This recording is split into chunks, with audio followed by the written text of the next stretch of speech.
Hello everyone. In this video I wanted to go and show you all how we can use relative referencing in Microsoft Excel. I covered this a little bit in our operator videos, and that was how we were able to quickly apply a formula that we did for, let's just say, for E4 all the way through E5, E6, and E7 so that we didn't have to go in and manually type out those formulas. So let me show you what I mean. So let's come over here to B8, and what we're trying to do now is we're trying to find the total of B4, B5, B6, B7. So let's go ahead and put that in real quick. So same thing as before. We can, I know some people are probably going to say, it was so much easier if you just highlight this and come over to formulas and press AutoSum. That's defeating the purpose. We're trying to manually type in the formulas here. So let's come back over here and let's hit the equals symbol. And we're going to go and type in the different cells we want to add up. So we're going to reference the column first, which is B.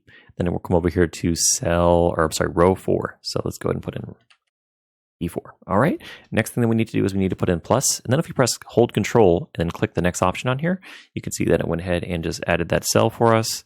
Same thing for B6, plus, and then B7. Hit Enter. Boom. Okay, so it added all those up for us. So that's great. Now, that did seem like it was quite a bit of work, right? Imagine there was like 50 columns here. We probably could have found a much easier way to do it. But there's a lot of repetition here, right? So if we went over here to C and we try to find the total for C column and D column, we'd have to do that all over again. But this is where relative referencing comes in. So if we go ahead and highlight the cell that we just created the formula in, and we come over here in the bottom right, you'll see that our cursor will change from the white plus to the black plus.